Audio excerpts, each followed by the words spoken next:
Welcome to the deep dive. Today we are on a critical mission to really master the foundational architecture of the endocrine system, all based on Chapter 34. We're talking about the body's chemical internet. It's this slow but steady system that regulates basically everything, growth, mood, you name it, to keep you in balance. Homeostasis.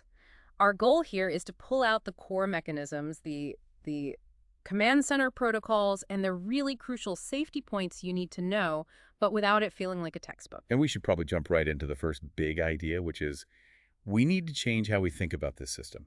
Completely. While the chapter is called Endocrine System, the text points out right away that the nervous system and the endocrine system are so integrated. I mean, they're constantly talking, constantly coordinating, that it's much more accurate to call them one unified neuroendocrine system. Okay, hang on. If they're that closely tied, why do we even bother studying them in separate chapters? Because, well, functionally, they operate very differently. The nervous system uses electrical impulses for super fast, localized action. We're talking seconds, even milliseconds. Right.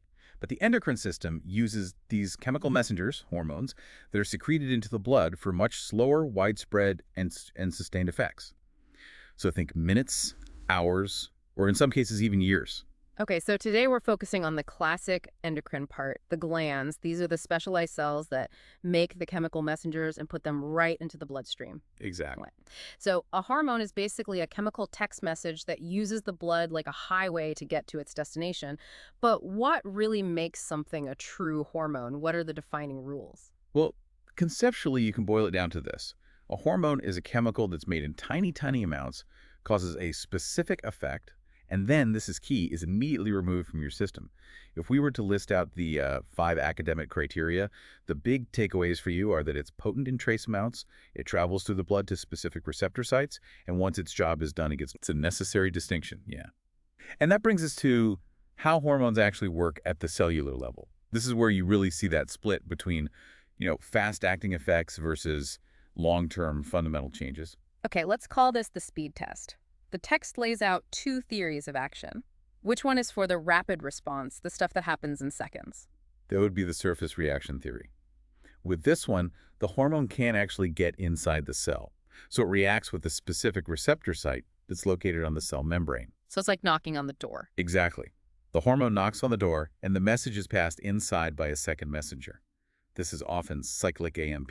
So the hormone sends the signal, and then cyclic AMP carries out the order inside the cell. How fast are we talking when you say fast action? We're talking seconds. The classic example is insulin. When insulin binds to its receptor on the surface, it activates intracellular enzymes almost instantly, and that just dramatically changes the cell's permeability to glucose. It's an immediate shift. Okay, so contrast that with the intracellular reaction. If the surface one is knocking on the door, what's happening here? This one is more like getting inside and rewriting the instruction manual. These hormones, usually steroids like estrogen, are lipid-soluble, so they can walk right through the cell membrane.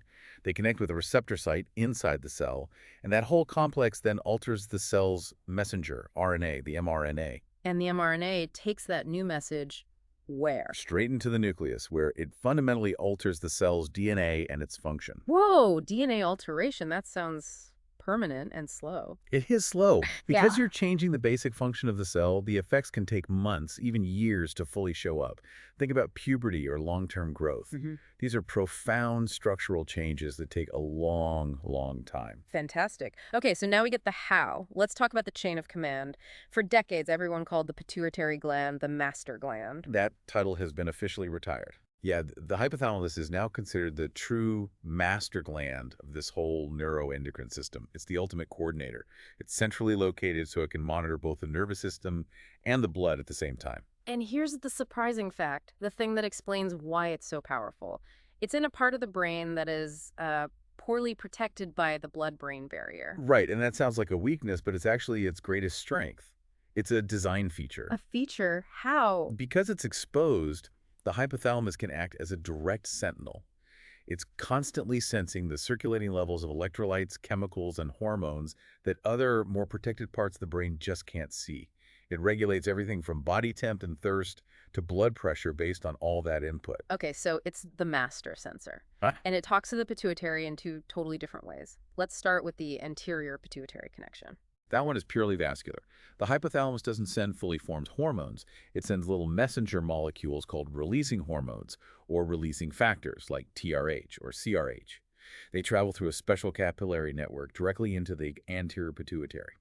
And that's the signal for the anterior pituitary to start making its own hormones. And there has to be an off switch, right? Absolutely. It also makes inhibiting factors. So, for example, it makes somatostatin to shut off growth hormone production.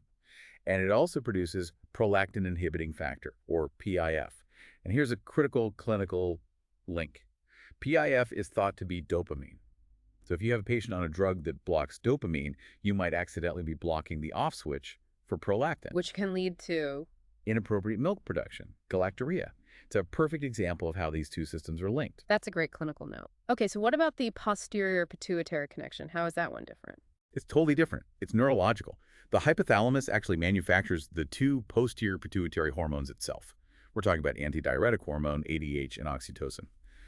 These hormones then travel down nerve axons and are just stored in the posterior lobe until they're needed. So the pituitary gland tucked away in the sella turcica is really just following orders from the hypothalamus. Okay, we're about to hit a list of acronyms, but stick with us because these 6 from the anterior pituitary are the main control knobs for growth and metabolism. GH, ACTH, FSH, LH, PRL, and TSH. And their release is highly scheduled. This is the diurnal rhythm. The classic example is the cortisol axis. The hypothalamus starts releasing corticotropin-releasing factor late in the evening. It peaks around midnight. And that ensures that your adrenal hormones, like cortisol, peak between 6 and 9 a.m. It's basically your body's natural wake-up call, and then the levels fall throughout the day. That rhythm is a perfect setup for our closing thought later. So what about the 2 hormones stored in the posterior pituitary? What triggers their release?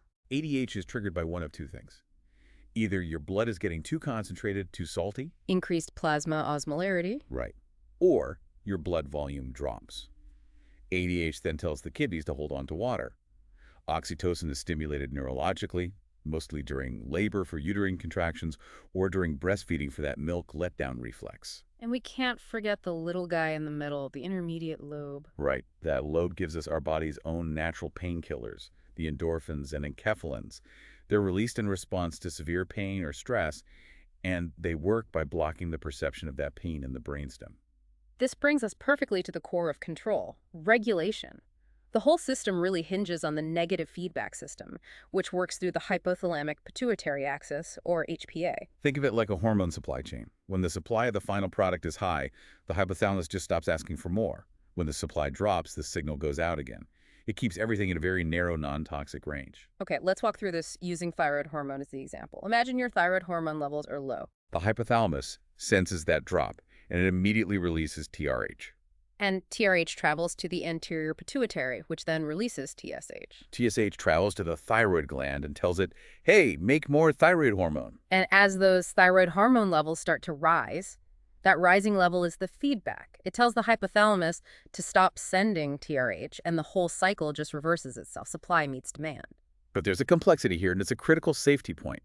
The system has built-in backups. It doesn't just sense the final hormone, it also senses its own messengers. This is why when we give someone exogenous hormones, like in hormone replacement therapy, the body senses this artificial surplus and it can suppress the entire HPA. It just stops making its own hormones. Yeah, that is absolutely crucial to understand. You're essentially shutting down the body's own control system. Precisely. Before we move on, you mentioned 2 anterior pituitary hormones, GH and PRL. Don't use this loop. Why not? It's because they don't have a target gland that produces a final hormone, so the regulation is much simpler.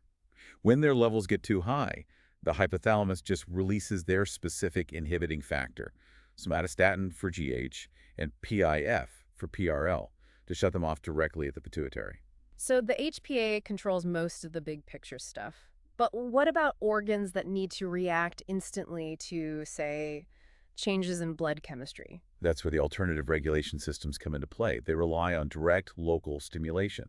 These hormones have to bypass the HPA because they need to adjust immediately based on what the blood is telling them right at that moment. Give us a few key examples of this local control. The pancreas is a perfect one. It releases insulin and glucagon based purely on immediate blood glucose levels, not on any signals from the pituitary. The parathyroid glands release parathormone based entirely on local calcium levels. Even the kidney releases erythropoietin and renin when it senses a drop in pressure or oxygen. They're all local watchdogs. So we've covered the whole system, from the command center down to the local regulators. What's the single biggest safety takeaway from all this for someone who might be administering drugs that affect these systems? I think it goes back to that first concept, the neuroendocrine system. Because the nervous system and endocrine system are so deeply intertwined, when you give any drug that affects one, you have to anticipate effects on the other. A drug meant for the brain might unintentionally block a critical hormone off switch. A drug meant for a hormone could have unexpected effects on mood or neurological function. You just can't separate them. That really wraps it up perfectly. So, to recap the essentials for everyone listening, the big shift is recognizing the hypothalamus as the true master gland. We define the two ways hormones communicate: the superfast surface reaction using cyclic AMP, and the slow, deep intracellular reaction that actually alters DNA. And finally, this whole complex system is kept safe and balanced by that tight regulatory control of the negative feedback system within the HPA. And here's a final thought for you to mull over. We talked about that diurnal rhythm of cortisol, how it peaks to help you wake up. So, if disrupting sleep, or even just constant exposure to light in a clinical setting, fundamentally messes with that circadian rhythm, Hmm. what are the real-world implications for a patient's healing, their immunity, and their overall endocrine homeostasis? A vital question for anyone in healthcare. Thank you for joining us on this deep dive. We hope you'll continue exploring this specific lands in the chapters to come.